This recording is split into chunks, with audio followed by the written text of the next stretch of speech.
الأنبياء والمرسلين أما بعد قال الله تبارك وتعالى في القرآن المجيد والفرقان الحميد يا أيها الذين آمنوا إذا قمتم إلى الصلاة فاغسلوا وجوهكم وأيديكم إلى المرافق وامسحوا برؤوسكم وأرجلكم إلى الكعبين.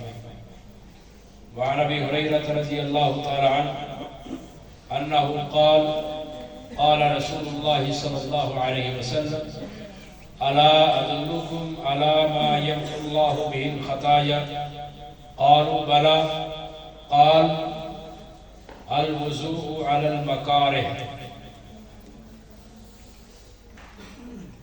سردی کے موسم کے حوالے سے چوتھی رہنمائی وہ سردیوں کے اندر وضو کرنے کی فضیلت ہے. سیدنا ابو ہریرہ رضی اللہ تعالی عنہ بیان کرتے ہیں کہ نبی کریم صلی اللہ علیہ وسلم نے صحابہ کرام کو کہا الا ادلکم علی ما یمحو اللہ بہ الخطایا ویرفع بہ الدرجات، کہ کیا میں تمہیں ایسی چیز نہ بتاؤں جس کے کرنے سے تمہارے درجات اللہ بلند کر دیں گے اور تمہارے گناہوں کو معاف کر دیں گے. صحابہ کرام نے کہا ضرور بتائیے اللہ کے رسول. تو آپ علیہ السلام نے فرمایا الوضوء علی المکارہ، ناپسندیدگیوں کے باوجود وضو کرنا. سردی کے اندر سخت سردی ہو وضو کرنے کو دل نہیں کرتا، ٹھنڈا پانی جسم کو لگانے کو دل نہیں کرتا، تو اس حالت میں وضو کرنا یہ انسان کے گناہوں کی معافی کا سبب ہے اور درجات کی بلندی کا ذریعہ ہے. تو سردیوں کے اندر عموماً ایسے ہو جاتا ہے کہ وضو انسان جلدی جلدی کرتا ہے، کوئی عضو خشک رہ جاتا ہے. تو عضو خشک نہیں رہنا چاہیے.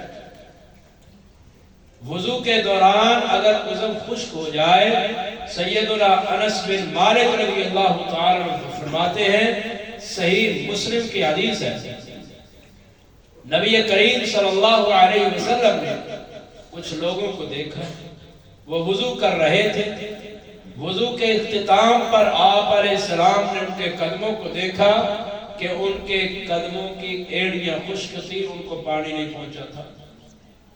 تو آپ علیہ السلام نے فرمایا وَيْلٌ لِلْعَقَابِ مِنَ النَّارِ، ہلاکت ہے، جہنم ہے ان لوگوں کے لیے جو وضو کے دوران اپنی ایڑیوں کو خشک رکھتے ہیں. اپنی ایڑیوں کو خشک نہیں رکھنا. جسم کا کوئی عضو خشک نہیں رہنا چاہیے. وضو اچھی طرح کرنا ہے. سردی میں اگر ہم وضو اچھی طرح کریں گے تو وہی آیت جو میں نے 2 درس پہلے پڑھی تھی وَعَسَىٰ أَن تَكْرَهُوا شَيْئًا وَهُوَ خَيْرٌ لَكُمْ، ممکن ہے کہ ایک چیز تم اسے ناپسند کرو اور وہ تمہارے لیے بہتر ہو. وضو ناپسند ہے، پانی جسم کے اعضاء پر لگانا ناپسند ہے، لیکن کریں گے ہمارے لیے بھلائی اور بہتری ہے کہ ہمارے گناہ معاف ہوں گے، درجات بلند ہوں گے. تو ہمیں سردی کے حوالے سے پیغمبر صلی اللہ علیہ وسلم کی طرف سے ملنے والی چوتھی رہنمائی یہ ہے کہ ناپسندیدگی کے باوجود وضو کرنا. اللہ عمل کی توفیق عطا فرمائے. سبحان ربک رب العزت عما یصفون وسلام علی المرسلین والحمد للہ رب العالمین.